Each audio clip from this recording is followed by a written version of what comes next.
चलिए एक बार फिर से आप सभी का बहुत बहुत स्वागत है और आप सभी के बीच में एक बार फिर हम उपलब्ध हैं क्लास 10th के वीडियो को लेकर के।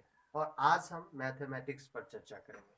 अगर अभी तक हमारे चैनल को सब्सक्राइब नहीं किए हैं, आप लोग हमारे चैनल को देख लेते हैं लेकिन सब्सक्राइब नहीं करते हैं, तो लाल बटन को दबाइएगा और सब्सक्राइब कीजिएगा, क्योंकि आप सब्सक्राइब कीजिएगा तभी ना आपके पास जब भी हम वीडियो डालेंगे तुरंत पहुंच जाएगा। इसलिए सब्सक्राइब करना ना भूलें।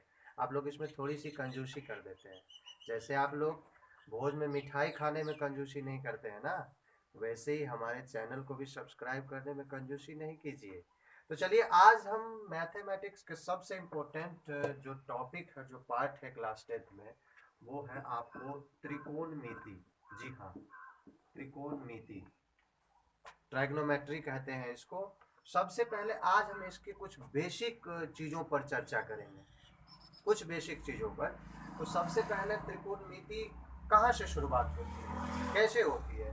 तो आप अगर त्रिकोणमिति को तोड़ेंगे तो त्रि मतलब होता है तीन, कोण मतलब कोण, और मिति मतलब होता है मापना।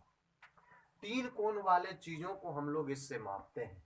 और इसकी जो साइंटिस्ट और गणितज्ञ ने जो इसकी शुरुआत की थी, इसको मुख्य रूप से इसके शुरुआत करने का मकसद था कि एरोप्लेन कैसे उड़ेगा, हम पहाड़ पर कैसे चढ़ पाएंगे, हम उपग्रह की दूरी को कैसे माप पाएंगे, कोई टावर है तो वहां तक है, मतलब ओवरऑल ऊंचाई वाली चीज होती है ना, वहां तक हम कैसे पहुंच पाएंगे, उसका मापन कैसे सही से होगा, इसलिए इसकी शुरुआत हुई थी, है ना। तो उसमें तो हमेशा तीन कोण बनता है। जैसे एक पेड़ ही है और हम उसके जड़ से कुछ दूर पर खड़े हैं, इस पेड़ की ऊंचाई को कैसे मापेंगे? तो ओवरऑल देखिए, ये समकोण त्रिभुज बनता है। यहाँ से इसकी शुरुआत हुई थी। कोई प्लेन ही उड़ रहा है यहाँ पे, है ना, ऐसे उड़ा प्लेन, प्लेन तो कभी ऐसे नहीं उड़ता है। प्लेन यहाँ से उड़ा, जमीन से ऊपर गया, तो इसको कैसे मापेंगे? यहाँ से शुरुआत हुई थी त्रिकोणमिति की। तो आप सबसे पहले समझते हैं कि समकोण त्रिभुज में क्या सब होता है, समझिए।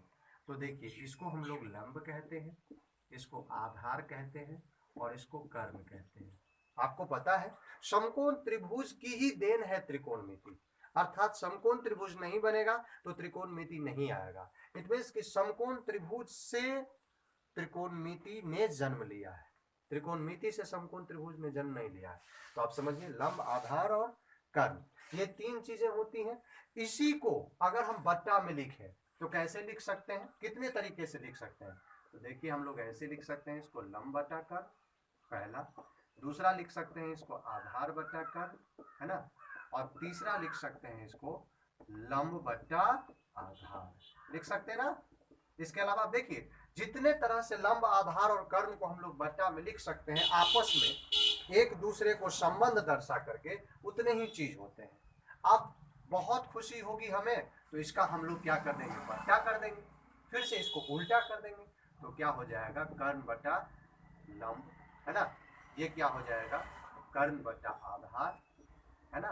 और ये क्या हो जाएगा, ठीक इसका उल्टा, आधार बटा लंब, है ना। तो ओवरऑल हम 6 तरीकों से लिख सकते हैं। इसलिए त्रिकोणमिति में 6 ही चीज होते हैं। लंब बटा कर्ण का नाम हम लोग साइन थीटा रख देते हैं, आधार बटा कर्ण का कॉस थीटा, लंब बटा आधार को टेन थीटा, टेन थीटा, और देखिए कर्ण बटा लंब तो साइन का उल्टा कॉस एक, है ना।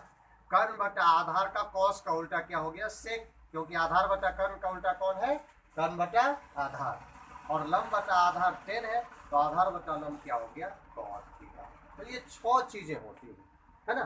अगर आप इसको शॉर्टकट में याद रखते हैं तो ये चीज याद रखिए, लाल बटा कक्का, है ना। देखिए, बड़ा जबरदस्त टेक्निक है, देहाती टेक्निक चाहिए, एकरा हम सब मैथिली में कहै छियै। देखियो, लाल बटा कक्का, लंब बटा कर्ण, आधार बटा कर्ण और लंब बटा आधार। तो इस बेसिक चीज को समझिए, साइन थीटा को लंब बटा कर्ण, कॉस थीटा को आधार बटा कर्ण, टेन थीटा को लंब बटा आधार। और देखिए, लंब बटा कर्ण को उल्टा कर दिए तो कर्ण बटा लंब हो गया, तो कौशिक थीटा हो गया। कर्ण बटा आधार, आधार बटा कर्ण को उल्टा कर दिए तो शेक थीटा हो गया। लंब बटा आधार टेन थीटा, तो इसका उल्टा आधार बटा लंब कॉट थीटा। इसी को याद रखने का टेक्निक हो गया, है ना। लाल बटा कक्का, लंब बटा कर्ण, आधार बटा कर्ण और लंब बटा आधार। इसी को उल्टा कर दीजिए तो के ए बटा एल ए एल, है ना। तो ये बेसिक जानकारी है, आप इसको समझिए। क्लास 10th के बच्चों को सबसे बड़ा चीज है कि ये फॉर्मूला नहीं याद होता रहता है, तो आप इसको याद कीजिए। और याद करने का भी तरीका हम बता देते हैं कि आप देखिए कि इसको हम कितने तरीके से बट्टा में लिख सकते हैं। हम अपने अगले वीडियो में लेकर आएंगे और त्रिकोणमिति के इससे आगे बताएंगे कि हम इस पर कैसे सवाल बनाएंगे, आसानी से एग्जाम में कैसे इसको सॉल्व कर पाएंगे।